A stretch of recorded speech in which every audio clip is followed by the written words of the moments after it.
We've got Sienna Rose. She's giving a talk on cultural frameworks of psychedelics. Sienna is the co-founder of the Psychedelic Aware Harm Minimisation Network, the Patch.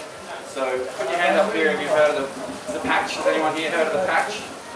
It's about half of us, but run the numbers to the crude side. So hopefully by the end of this talk you can know a little bit more about the Patch. Sienna has studied quite substantially around psychology and human science, and I believe she's also pursuing an undergraduate in neuroscience. Let's hand the stage over to Sienna, and what will be a very fantastic talk for all of us, I do believe. Thanks, Ronnie. Hi everyone, I'm Sienna Rose, or a lot of people know me as Pixie. Today I'm talking about the cultural frameworks around the use of psychedelics, and this is a topic that I'm pretty passionate about. So throughout the world we have been using entheogens for a very, very long time, but the way that we were using them and that knowledge was passed on, it was very slow kind of process where this wisdom was passed down, often from grandmother to mother to daughter. And we had this basically woven into our culture. It was in the very fabric of the medicine bag itself. But this has long been put on the shelf and covered in dust for the Western culture. The rise of modernity saw a great decline in this kind of wisdom, and it was heavily suppressed.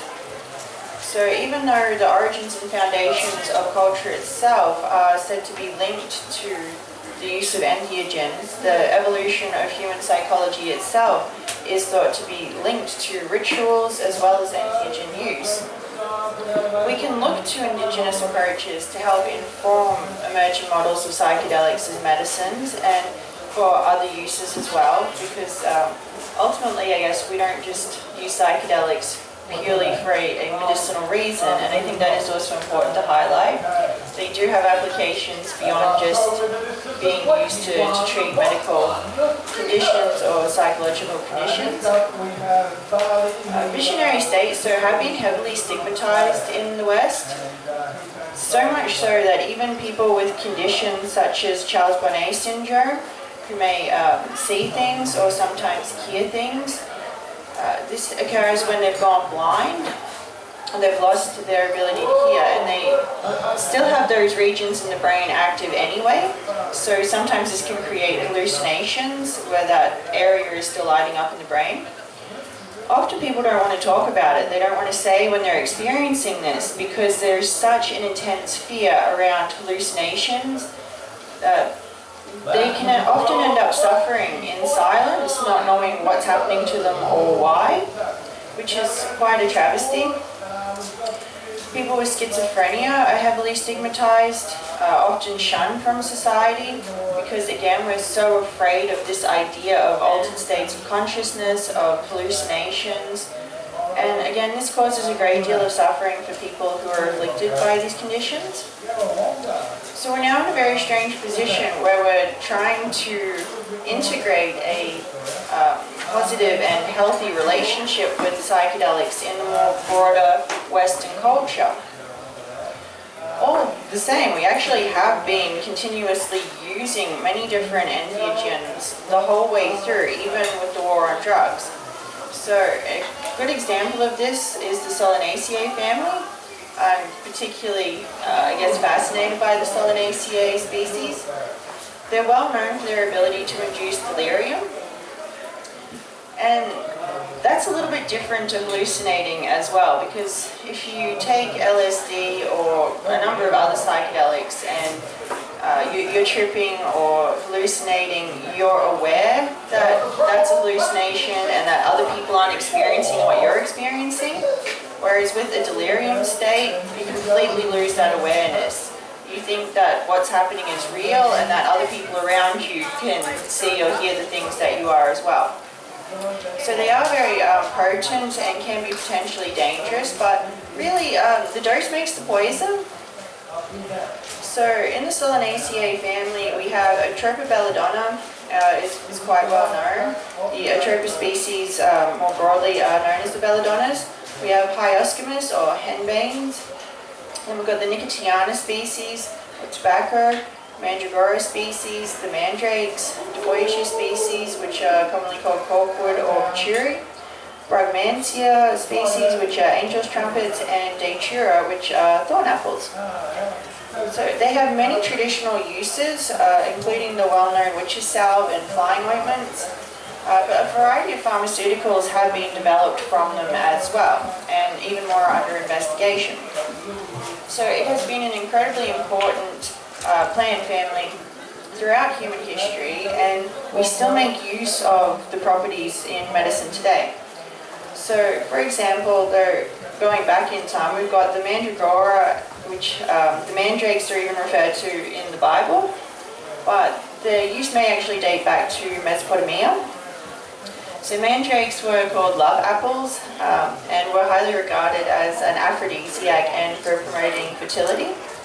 They also had a beautiful fragrance that was used in perfumes, and if the seeds were removed from the fruit, then it was used to cook as a spice, being the only edible part of the plant. The rest is a bit too potent to be used as a food source.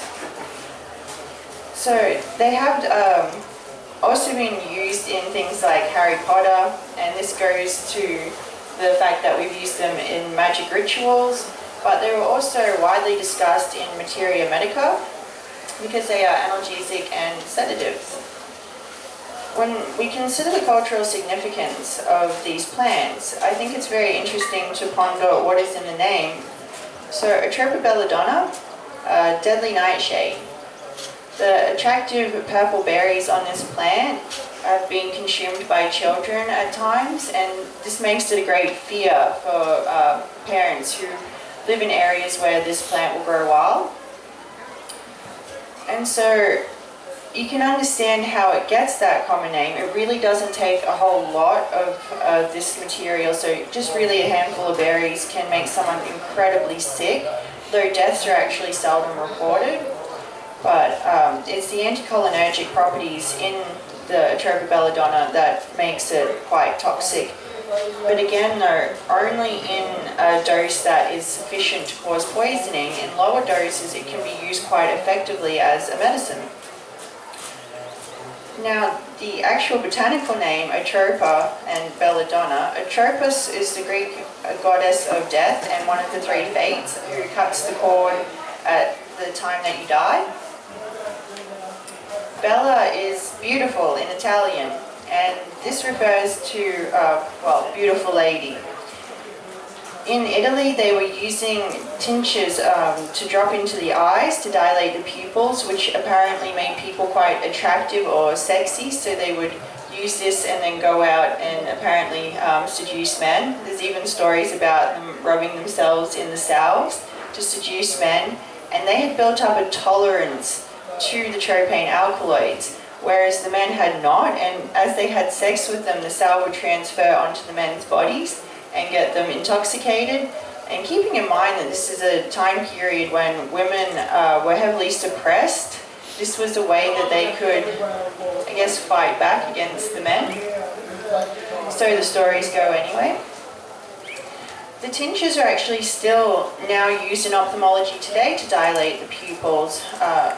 There's also the scopolamine from Duboisia that is used in ophthalmology. So yeah, frequently used by the optometrists. Most people have no awareness or connection to the plants that they are being drawn from.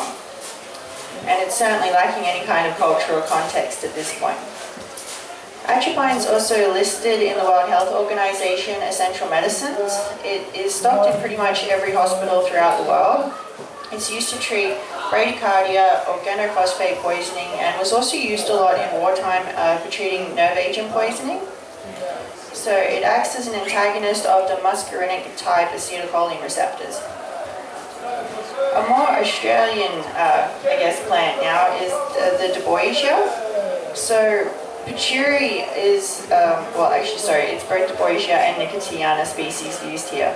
Patchouli is chewed as a quid of leaves and also wood ash using the native Nicotiana species, or some patchouli also contains Deboisia hoppywood. So both of these contain nicotine and non-nicotine alkaloids. And the Aboriginal women are actually the ones who carry the knowledge of this. There is around 22 native species of Nicotiana in Australia, and the women are the ones who know how to identify these plants and which ones to pick from even within that species. Some plants are going to be better to draw from or in better areas. And so I think it's actually quite interesting that the women hold this knowledge, and it is actually quite widespread through Central Australia. Patchouli is very widely used. And also, when the women were asked about use of tobacco, they do not recognize it as the same thing. So then they're like, no, this is patchouli, this is not cigarettes, which are actually often referred to as log cabins. I thought that was pretty cool. But they will, however, mix the native Nicotiana species in with tobacco because they say it makes it taste much better. So they mixed it with the wood ash of specific trees because this actually raises the pH, makes it more alkaline. Now, that is what allows it to be able to transfer more easily through the oral mucosa, or it was made into a paste often put behind the ears so it could transfer through the skin. And the women will teach this to a girl. So an Aboriginal woman will decide when a girl is ready, or what they call strong, usually between about the ages of 5 to 7. And when the girl is deemed strong, they will start to show her how to make patchouli. And this is a very common practice that gets passed on from generation to generation. So it's not necessarily always just the mother, because the family dynamics aren't necessarily as structured as like the nuclear family we would see in the West. So this is again where we see how the cultural frameworks applied to psychedelics can vary enormously throughout the world and from one people to another. So when they teach the quitting of patchouli, they also learn about how to use it for treating insect bites and skin maladies. So again, we see that there is a lot of different applications, and the cultural uses and medicinal properties are very intrinsically interwoven. So it's, I guess, the way that things are viewed and talked about can be quite disparate from what we're used to in the West. Deboisia hoppywood is used in patchouli in certain areas and contains scopolamine, hyoscyamine, and hyoscine.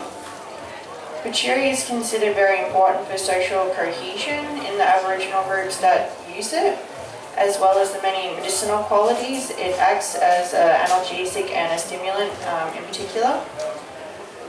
This is said to increase receptivity as well, and so it helps facilitate the transfer of knowledge from elders to youth.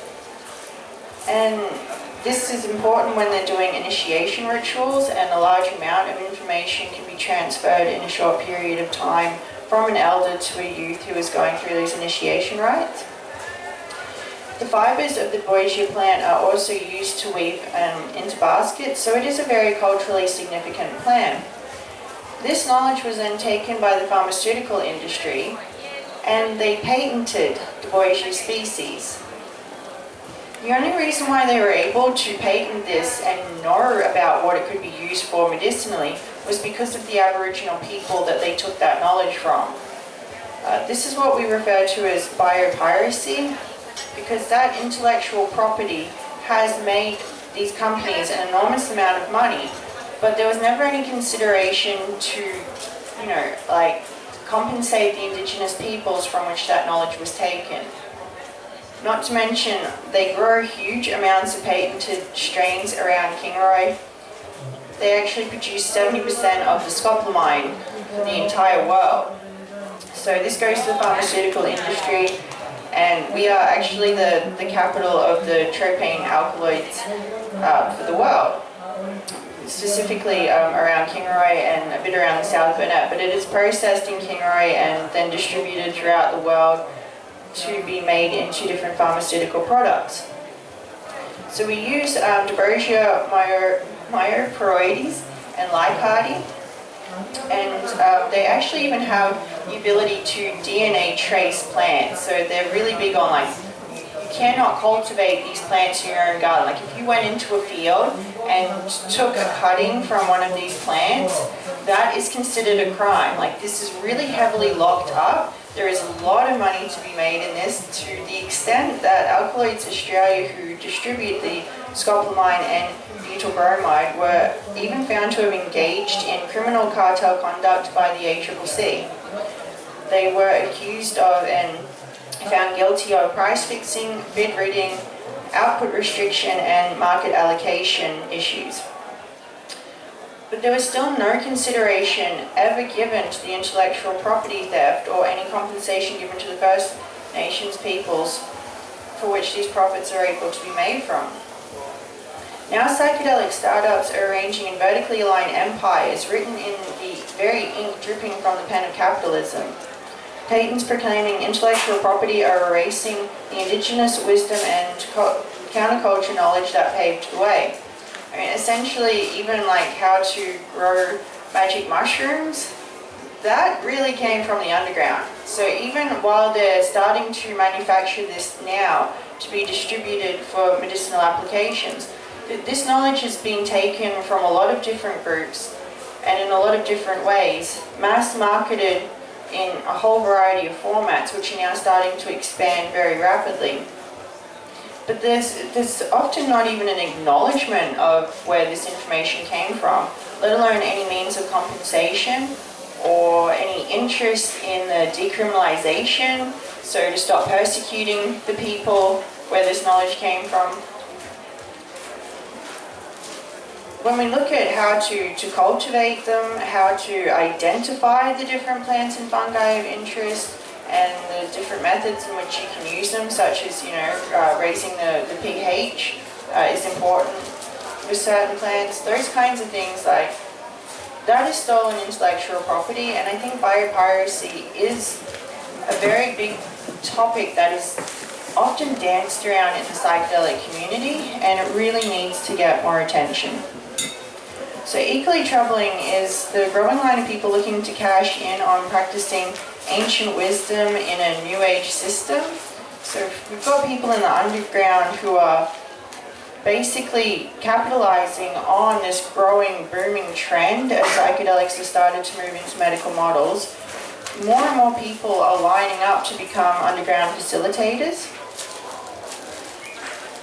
The thing here is that you can't just read a few books or do a stint in the jungle, maybe a short course, and proclaim that you have some kind of deep esoteric knowledge. The proficiency and time that it took to gain that proficiency, the skills that Indigenous peoples used to, that they employed to make use of these entheogens, like, it's not something you can just shortcut or someone can just hand to you because you decide that you want to become a facilitator. Like, there's a long process that used to be followed. However, with the modern world, everything is changing and a new framework has to be developed that's specifically for this time, place, and the people that are going to be taking these entheogens.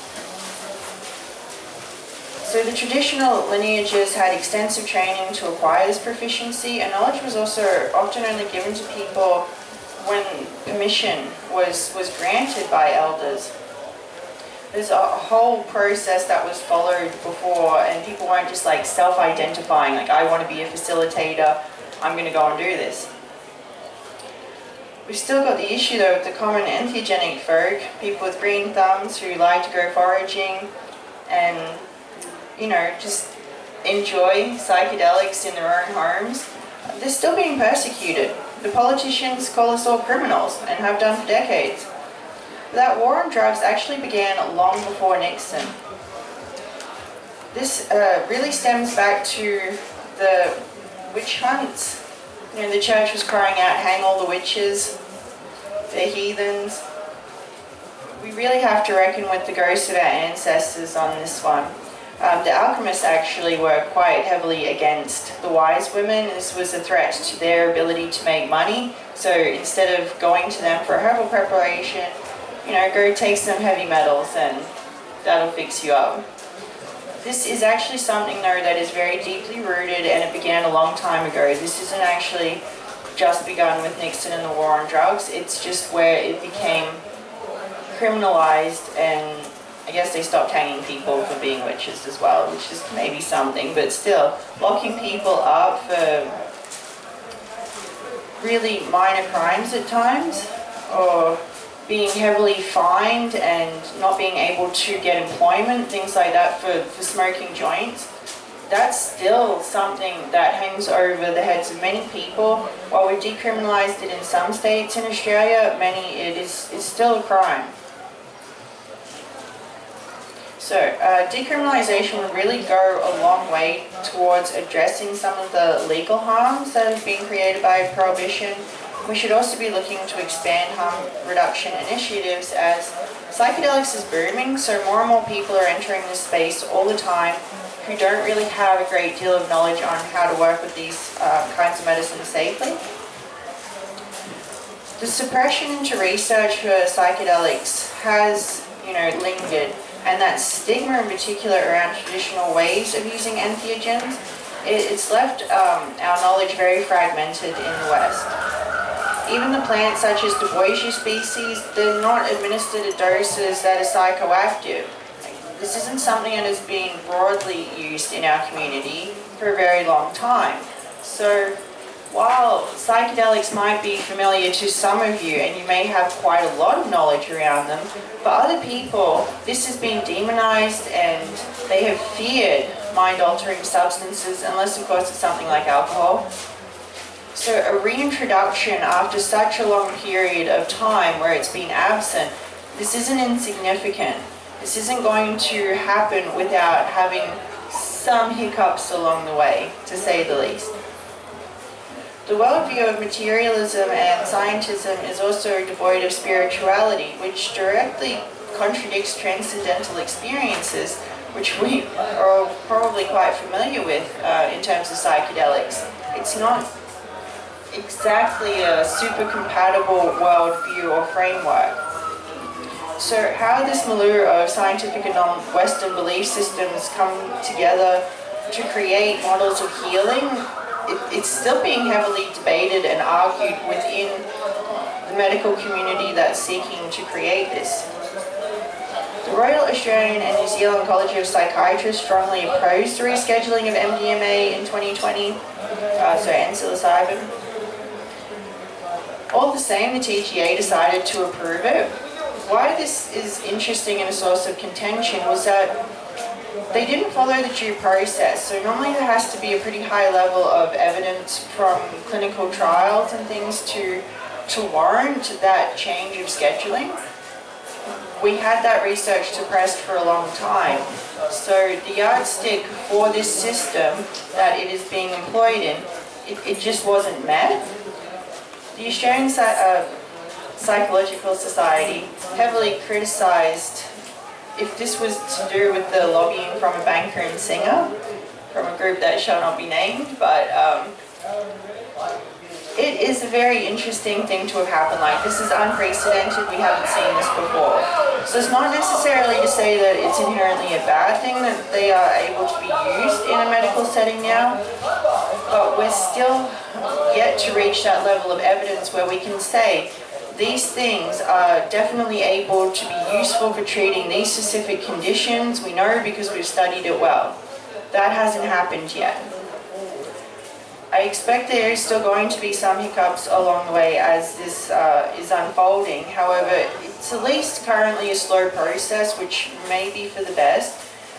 The other downside is, though, it's very expensive, difficult to get into clinical trials. Most people can't even afford going into that kind of clinical paid setting, and won't be for quite some time yet. This then drives a lot of people into an underground market or to self-treat DIY because they're desperate. And we don't really have enough support for those people.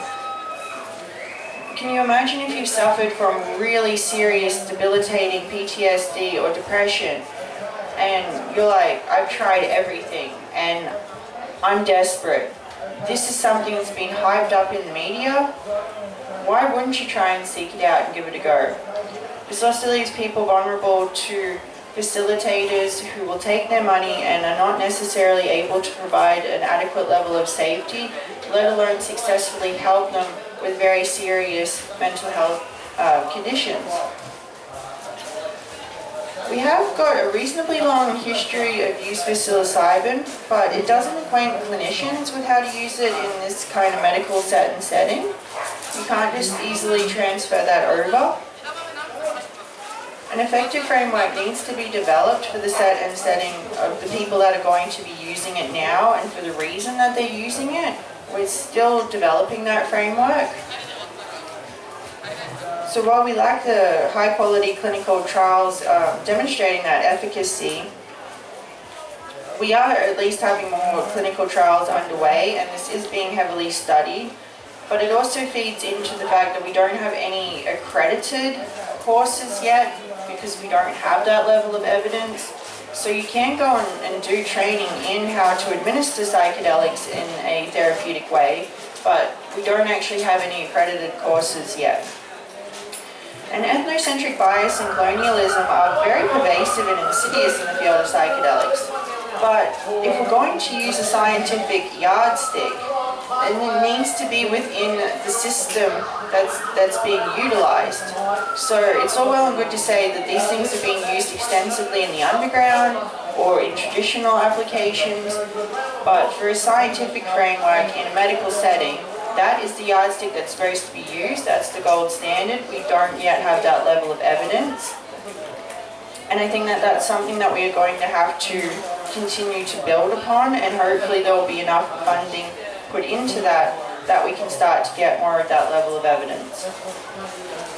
It's also concerning that traditional wisdom appears to be appropriated by some clinicians. Seems like a bit of a token gesture, and it just further adds to those problems of colonialism in the field. But also, did anyone actually ask the First Nations peoples if this was okay? And has anyone adequately explained how proficiency in these systems is going to be sought? Like, these are vastly different knowledge systems that they're attempting to draw upon. So, essentially, proficiency in a method, you need to have intimate knowledge of that, and it needs to be born of the system that it comes from. So if you're wanting to be proficient in using Indigenous practices, then it needs to be applied within the context of those Indigenous frameworks. But again, that's a bit of a clash with the scientific medical model. So, yeah, we've had entheogens play a role in culturally rooted forms of psychology for many, many centuries, but not in the West. This has been quite absent. We can't just think that we're going to reinvent or redevelop a framework that is relevant to our culture without some significant challenges. The Western cultures have lost a lot of this wisdom around rituals and traditional frameworks that connect time, place, nature. It became very disjointed as Europeans dispersed around the world. So psychedelics may now be used in post-traumatic stress disorder, but is it distilled down to a stranger serving up Lineo? Patented MDMA to unpack a lifetime of trauma in the new set and setting. So Lineo, it's a play on words, the new. And throw in a dash of Lucinex branded psilocybin to shed some light on the deep roots of depression. I mean, it's all well and good to make flashy sounding brand names, but it still begs the question, how effective is a handful of therapy sessions for a fractured psyche? And it could be potentially life-changing for those who can actually afford it, which is again a bit of a euphemism for our modern living. We still need more research to know one way or the other. We also have at the same time this exoticism, where romanticized notions of entheogens being mystical tools that you should take in a foreign location with a shaman. Yeah, even the term shamanism is very loaded with contention. And I think that we don't need to run to another culture, glorify that as you know, the best way to do it. And in some ways it's very insensitive to the origins of those practices in the first place. We do also have a whole range of potential and actual harms that have been emerging with the booming psychedelic tourism. This includes reports of sexual assault and even death that have increasingly been coming to the surface.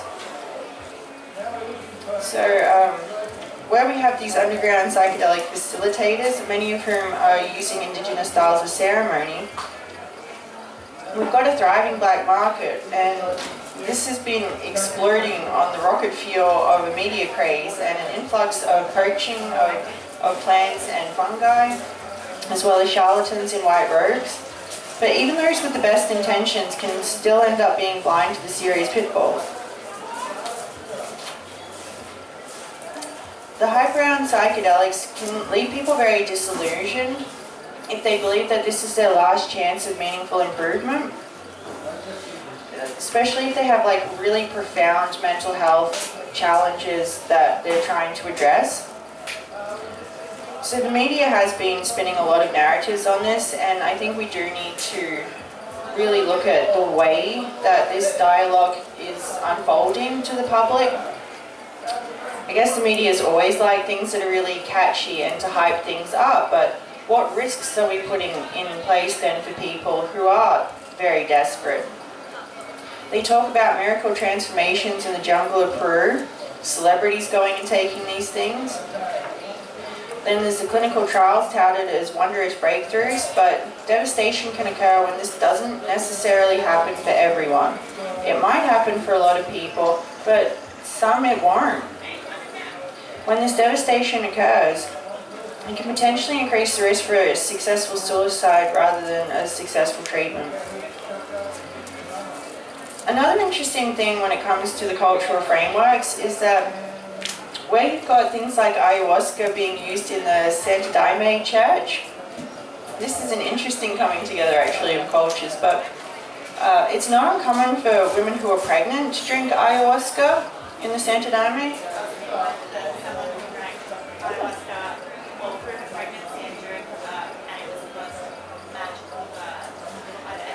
That's what I was about to mention next. It's actually quite common for them to also drink the ayahuasca while they're giving birth. Now, this is something that might seem very abstract or even very inappropriate to a lot of people in a Western culture. So the way that these things are used, it is really disparate when you look at different peoples and different groups across the world. These are what I'm referring to as the cultural frameworks in which they're being used. So what one group of people deems appropriate isn't necessarily going to be agreed upon by everyone. And the same thing goes with iboga. Death is considered normal, that some people will die when they have iboga. This is not considered an issue for the weedy people who make use of iboga. It's expected that some people will die, and that's okay, that's what the medicine was supposed to do. Now, for a Western culture, many people will just be outraged by this, that that's not acceptable. If we always look at things through a Western lens, this is our ethnocentric bias coming through. So what we deem appropriate isn't necessarily the only way of viewing things. Iboga was also interesting because we've got people who are going in to take ibogaine for addiction, which is actually an epidemic created by Western pharmaceutical companies. It's a very well-intentioned argument that we need ibogaine to have a treatment option for people with serious substance use disorders. And it has actually been quite successful in treating people with opioid addiction. But now we're also seeing a huge amount of poaching of iboga, and it's robbing the forest and the weedy people who have the connection to this plant. It also holds a significant cultural importance to them, and this was a way of the community coming together, like the whole tribe would come together and just one or two people would often take iboga. So it's a very different kind of set and setting again. we have this absolutely repeated across every different psychedelic that has traditional uses. There are a cultural context that they were used within, and the West is now basically latching on to all of them. We're still developing those frameworks, and especially as we shift from underground, where it could be used for all kinds of different things, into a more focused medical model. So the so-called psychedelic renaissance is definitely not all love and light, and it's not a magic bullet for severe psychological conditions. It's really important that we take some time to reflect on the many shortcomings and how to reduce occurrences of harm that can be all too prevalent. We really do need to build and refine a framework of psychedelic therapies. It has to be relevant to this time and place, to the people who are actually using it now. We must be careful about the language used and the expectations that are set, not to delve into excessive hype. Just because we like psychedelics doesn't mean that we need to talk them up all the time as this kind of like magic bullet, wondrous thing that's going to cure everyone of everything. We've actually seen a bit of that in the medical cannabis as well. Like, it's now being prescribed for, anyone can get medical cannabis. It's prescribed for almost anything and everything under the sun, and it really muddies the waters. We should really separate these things out and have a legal recreational market. Let people who want to have cannabis because they're getting it anyway. Anyone can go and get a script, but keep that separate to the medical system so we can have actual good quality research and evidence-based treatments emerge that really are useful. Not helpful to actually throw it all in together. It really does muddy the waters, especially for people who do have medical conditions that it might legitimately help. So yeah, definitely need to watch that hype and the overzealousness that can come with the love of psychedelics. We need to look at increasing the accessibility of psychedelic-assisted therapy because at the moment people who are financially disadvantaged just are absolutely not going to be getting that. We need to have a lot more research and not be tempted just to rest on our laurels. Even the effort to decriminalise cannabis and other drugs, it's been somewhat lacking. So while that has rolled out in some states, it's almost like, but anyone can now legally get cannabis on a script, so do we need to keep fighting for that? Yes, absolutely. Don't rest on our laurels, and we need to separate those markets out, but we need to have decriminalisation for all psychedelics now. That would go a long way for reducing some of the harms, because it would also make it easier to have harm reduction initiatives. It makes people less afraid to talk about it and to seek help, especially instances of things like sexual assault that might occur by a facilitator. Loads of people are very reluctant to report that because they've engaged in a criminal activity. So this is a call to everyone in the psychedelic community, whether you're seeking spiritual enlightenment, looking to treat mental health issues, researchers and clinicians utilizing the medical properties, or even to deepen cultural connections. Tread lightly and with care while exploring the vast psychedelic realms, because we all play a role in shaping the future.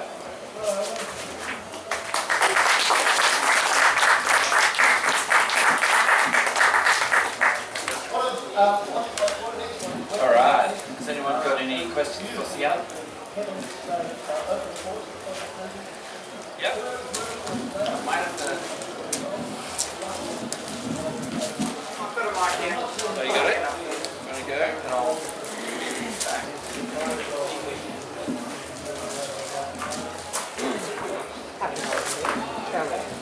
Hello.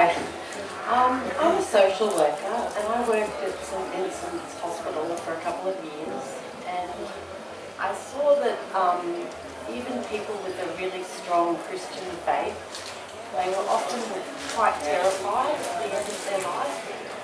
And I've heard a lot about psilocybin's use as like end-of-life medicinal use to help people to kind of like let go of that terror, to feel connected to to like everything, just more connected feeling rather than thinking that, you know, they're just going to die and go in a hole in the ground. It looks really positive, and there's like a few hospitals in Australia that are going to start doing a bit of research. Do you think that that's a good idea? Like, based on everything you're saying about like taking things that have a whole history and we're just going to use them for this purpose without maybe a full understanding? Yeah, thank you for your question. And that is an interesting one. It even makes me think about, there was a long time ago, just before the war on drugs banned it all, where a bunch of people took, they were uni students, took psilocybin. Well, half of them got psilocybin, the other half didn't, but no one knew, which one got them and which ones didn't. And they went to church, and it really heavily influenced the experience that they had. So one's worldview and belief system can be heavily drawn upon or heavily influence the experience that someone has. So for a Christian, as the example that you raised, that may help them to process that and feel closer to God, and like, I'm okay with dying because I'm going to heaven, and that can be quite positive. So I understand that even with that kind of notion, you could still be very nervous about death, very afraid, and this is a thing that, well, our culture isn't actually very good with our relationship with death in the first place. So psychedelics absolutely may be able to help people with that. Once again, I can't say it's going to definitely help everyone. And anyone who's had a really intense psychedelic experience will probably know you can panic. It can amplify fears. I think we've had some really good success in those St. Vincent's trials, and absolutely it is positive. I would have to say it's definitely something that we should be looking at with palliative care, and also it should be people's right to decide if they want to access that. If you're dying anyway, no one should have the right to deny you that as an option for treatment. So I'm not going to say it's going to be perfect for everyone, but absolutely it is looking very positive, and it would be good to see that roll out more.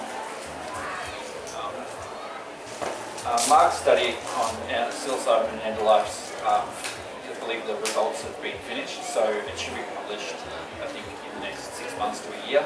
So that study has taken a long time to get the results together, but it's inbound. The St. Vincent's end of life with psilocybin study, so the data's been correlated and the study is ready. It's just awaiting publication. So I have a bit of inside information on that one. So coming soon, and that's obviously done in Melbourne, and it was a fantastic study.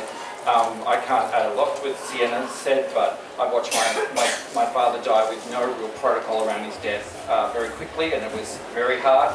And then I've observed many people who've had psychedelics and had an emotional journey that's been very helpful for them. So I think sticking the two together should be an option going forward. Next question for Sienna.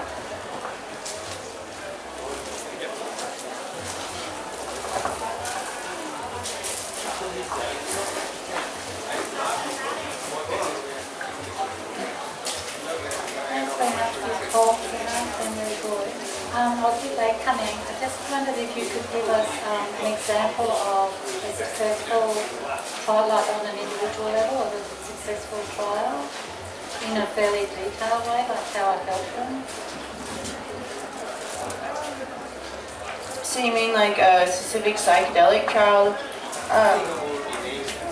Well, definitely the St. Vincent's one is one I'm more familiar with, and to extend also on what you were saying, Ronnie, there's a really good Q&A that Marge has already got up. I gave that to my professor when I wanted to look at doing psilocybin as a potential for my thesis in my master's on neuroscience, and it really helped to explain why this is a good thing to look at.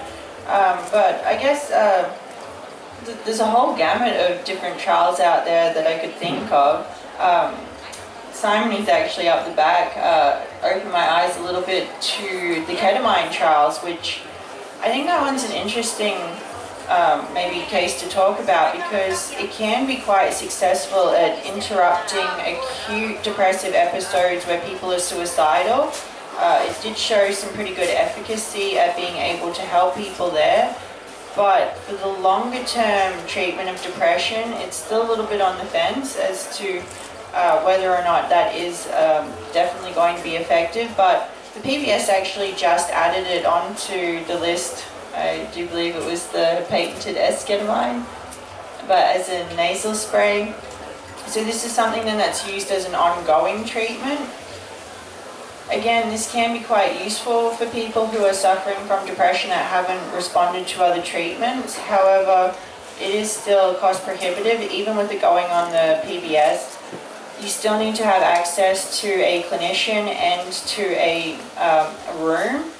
It is quite expensive, even if the drug itself is being reduced in cost. But some people have said that this has been quite life-changing. There is a number of studies out there on it.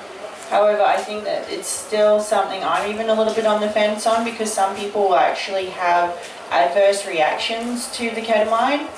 And I think that subset of people needs to be studied a lot more. It can actually increase that depressive crash a few days later in particular. So we need to identify those people. And it's just to highlight, none of this is black and white or straightforward. And what works for one person won't work for everyone. All right, next question. Yep. Back there.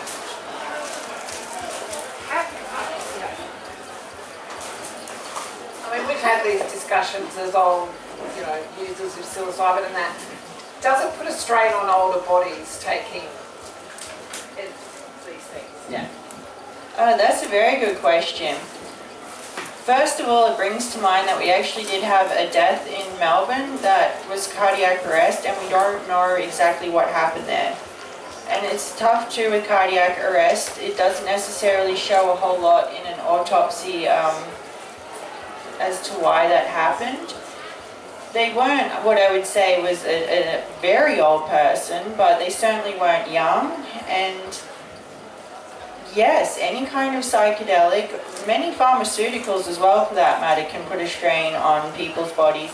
And sometimes people will have undiagnosed issues like cardiac issues that can come to the surface. This is heavily screened, or at least should be, when it comes to ibogaine treatment, because we know that that's going to have a serious load on the heart.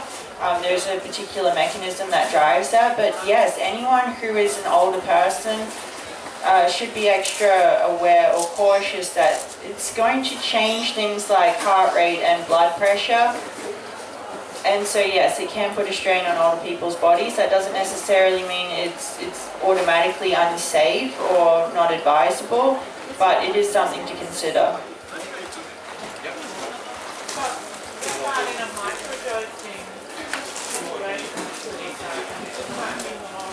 So the question was, in a microdosing situation.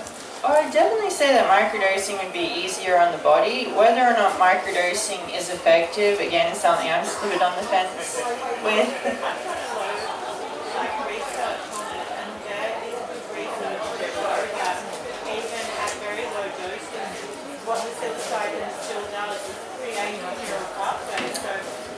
Absolutely.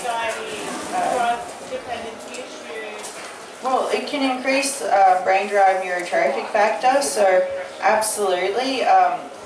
It depends as well on the microdosing protocol. So if you're taking a microdose every single day, then that can actually cause some issues, because you'll end up with downregulation of receptors. So like with serotonin and SSRIs, the reason why you can get withdrawal effects when that's ceased, especially after very long-term use, is because you're activating those receptors over and over and over, which then causes them to get pulled from the membrane.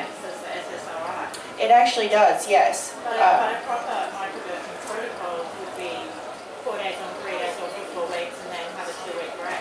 Yeah, so that's where I'm saying it really does depend on the protocol. And I think there is also a lot of mass marketing that's occurring around microdosing that maybe puts me off a little bit. But that's not to say that necessarily microdosing itself, or if people are able to obtain that without going through that kind of really flashy marketing system. But yeah, there's a whole variety though of protocols out there around microdosing. So it's a bit hard to sort of lump it all into say like yes or no. It really does depend on the protocol, what's being used, how often it's being used. And what it's being used. And what it's it's being like used for. supportive, mushrooms, whatever. Yeah. But yes, there is absolutely some benefits that can be obtained. It's probably worth acknowledging Vince Polito's work. So Vince Polito's an Australian researcher at the forefront of microdosing. So I haven't seen him here today. He'll be at EGA, I know that. But he is one of the lead researchers in that area. Almost any book you read on microdosing that's been published in the last 5 books will draw heavily upon his work. I can give you those details if you like. Yeah, Vince is doing really great work. I did see that hand there first, sir. Kane? With the microdosing, I believe there is also the potential for heart damage, though, with long-term microdosing of psilocybin. So that might be worth keeping in mind. Yeah, no, thank you for raising that, Kane. Absolutely. I would think that could happen with quite a few different psychedelics, really. Or even with something like LSD, it's just going to stop working if you keep having it every day. At a macrodose or a microdose. But yeah, psilocybin can become a bit of a problem, and I've read some stuff around issues that can happen particularly with the heart in long-term use. Okay, we're going to take one more question. You, sir? Sorry, it's just a quick one. So for someone who hasn't got depression, taking psychedelics, can that cause depression? That's interesting. I can't directly answer that to say yes or no, but absolutely something like MDMA.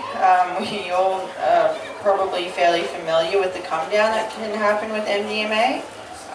Sorry, it's more like natural, like mushrooms or ayahuasca. I'm probably less sure on with the natural. However, I do know it has caused psychotic episodes for some people and attempted suicides, especially just after having had the psychedelic, but even on the psychedelic. I have had, these are not necessarily in the literature, but from working in the underground space, I'm aware of that happening. So yeah, I definitely say that's something to be careful with. If you have a major depressive disorder, it's definitely a risk and it shouldn't be overlooked. But if you haven't? If you haven't had it. Yeah, that I'm less sure about. I haven't specifically heard of people becoming depressed because of psychedelics. I guess it would also depend on how much you've used. People can definitely end up with all kinds of problems, designer chemicals in particular, although those are infiltrating psychedelics more and more. As for the natural, not that I'm aware of, but that doesn't mean that it can't. I'd just like to acknowledge that being a female can be very hard in the male-dominated psychedelic circuit.